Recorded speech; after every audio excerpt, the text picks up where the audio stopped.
confrérie Ogboni Igba Iwache authentique du Bénin et de l'Afrique centrale s'est réunie au palais de Sa Majesté Idriss Awoyemi Imunga pour consulter l'oracle phare dans le souci de vite remédier à la pandémie coronavirus COVID-19 ce jeudi 26 mars 2020 au quartier Zumpa à Porto Novo. D'après la consultation, le signe apparu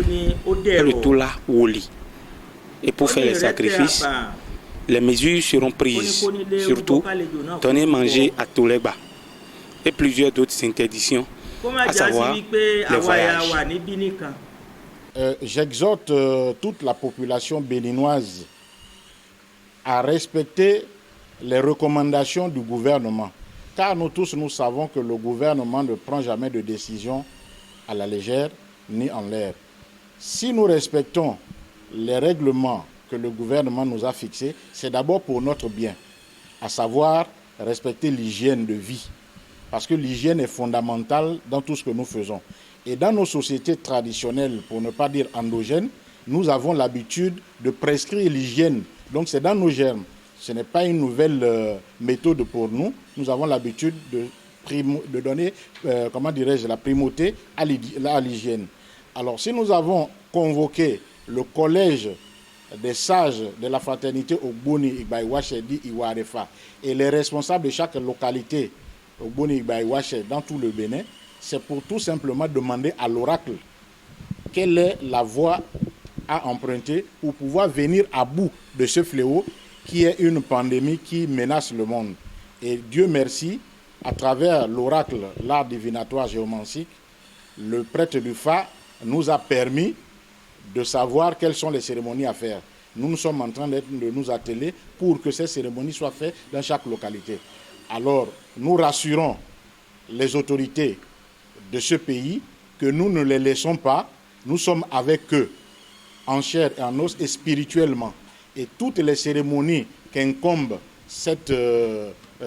la lutte contre cette pandémie sera prise en compte et nous ne relâcherons pas. Nous sommes convaincus que Dieu aime le Bénin et que nous allons triompher de cette maladie. Nous coronavirus de to ahwan ton to le po ujiwe mi wa kan fado do na mi na wa gbonbo ahwan e to ma na fun to mi to me bo to de me so ahwan ton le ahwan lo na chi to flen le po we zon bo Kábíyèsí mi ton Ọba Ogboni Igba Iwache mi ton Idriss Imunga edo yuro mi wa Ogboni Igba Iwache ton le po do afọ mi ton ni pe mi ni kan fado nloji de mi ka kan fadeji mi mondomo lo àwọn lo e mo bi o Benin to ama o to je ron yin hlan na mi na agbonbo na ya wo echi bo ina so kuzo to fide to funfun le o jiwe mi kan fado fide pe de ko gbonu sin vita yin no vilete awuto lo ma bi oflen mi lo yan e wo ezomo asan lo ma ja mi de pari e ma ja mi o meyu de pari file bi meyu de to gbeji le asan lo ma ja mi de ene wuto e mi ene se tonu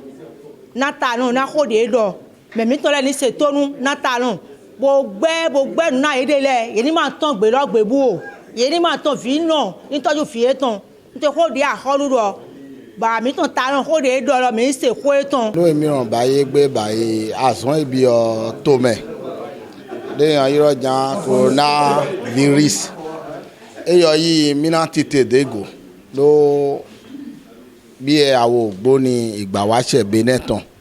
mi mo fan jẹun etan asan lotan ebi o Benin to me e o to ho la lo me ho ìwénu eyin awo to bi o to me o fa jan e iro mo tin do na van wiwa le mu iran wa doduro asan loji. Àkọ́kọ́ náà ká kọ́kọ́ gbọ́ràn sí ìjọba lẹ́nu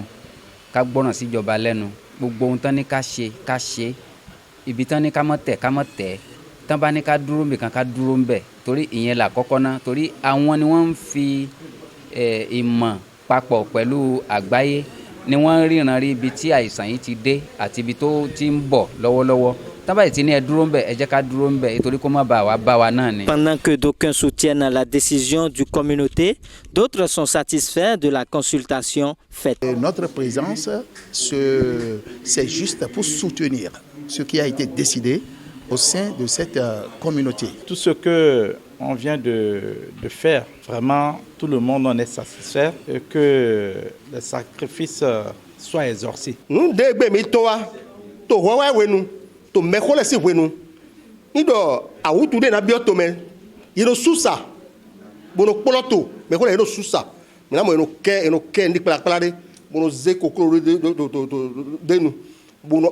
poloto no we susa susu ni awutu jabu mwa eno ho owe menkoton we me basi awo bonle wa de to fia funwe na do gwa lona otoga meton de basi Patrice Talon do ucho maga ben le popata nu yende mi do lo yesu na gwa le ni to flen mo kọ́kọ́ kí àwọn gouvernement wa mo kí ìjọba wa ìlú Benin tí ààrẹ wa àtààrẹ wa Talon pé a rí gbogbo wàhálà tí wọ́n ṣe rògbòdìyàn tí wọ́n ṣe kó má bá àsù wọn náà làwọn náà fi ti ìṣẹ̀ṣe bọ́ wípé ká fi ìṣẹ̀ṣe ká fi ràn wọ́n lọ́wọ́ kó lè fi ṣeé ṣe